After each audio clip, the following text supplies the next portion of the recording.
வணக்கம், நான் உங்கள் சௌமியா பிரவீன்குமார். இன்றைக்கி என்னோட கிச்சனில் நம்ம என்ன ரெசிபி பார்க்க போகிறோன்னா டர்க்கிஷ் சிக்கன். எப்போவும் ஒரே மாதிரி சிக்கனில் செஞ்சு போர் அடிச்சிருச்சா இந்த மாதிரி ட்ரை பண்ணி பாருங்கள், சூப்பராக இருக்கும். இதுக்கு ஒரு பவுலில் 1/2 கிலோ போன்லெஸ் சிக்கன் எடுத்திருக்கேன்.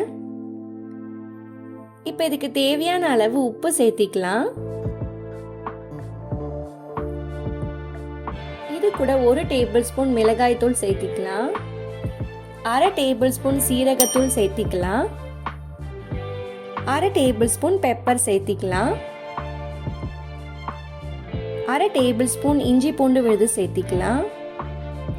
2 டேபிள் ஸ்பூன் வினிகர் சேர்த்திக்கிறேன்.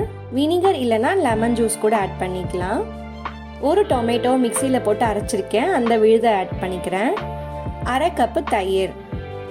இது எல்லாத்தையும் நல்லா கலந்து விட்டுக்கலாம். நல்லா மிக்ஸ் பண்ணிவிட்டு ஒரு 1/2 மணி நேரம் நல்லா மேரினேட் பண்ணி வச்சிடலாம். 1/2 மணி நேரத்துக்கு அப்புறமா ஒரு கடாயில் எண்ணெய் வச்சுக்கலாம்.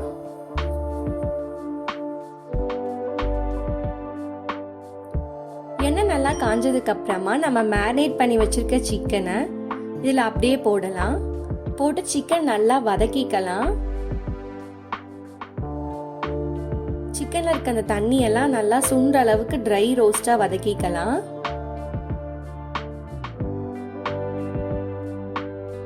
பாருங்க, எண்ணெயெல்லாம் திரிஞ்சு வருது.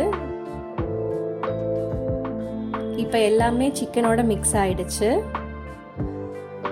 சிக்கன் நல்லா ட்ரையாக ரோஸ்ட் ஆயிடுச்சு, வெந்துருச்சு.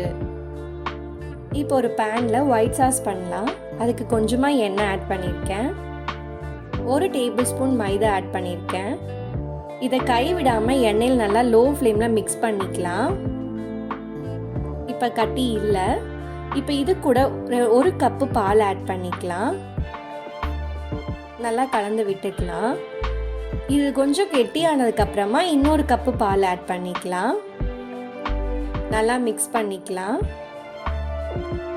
இப்போ சாஸ் கன்சிஸ்டன்சிக்கு வந்துருச்சு. இப்போ இதுக்கு தேவையான அளவு உப்பு ஆட் பண்ணிக்கலாம்.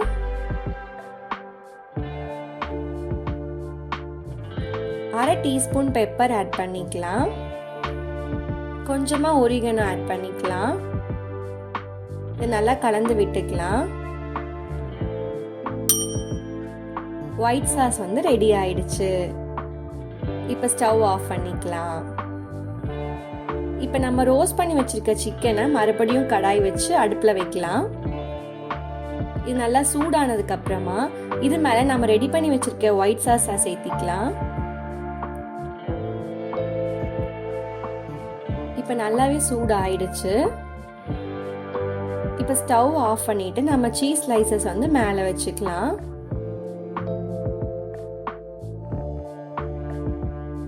எல்லா பக்கமும் படுற மாதிரி சீஸை ஒவ்வொரு பக்கமாக மேலே வைக்கலாம். சீஸ் வச்சதுக்கு அப்புறமா க்ளோஸ் பண்ணி 10 நிமிஷம் அதே ஸ்டவ்ல அப்படியே விட்டுறலாம். இப்போ ஓப்பன் பண்ணி பார்த்தா சீஸ் நல்லா மெல்ட் ஆயிருக்கு. இப்போ கொத்தமல்லி இலை தூவி சர்வ் பண்ணலாம்.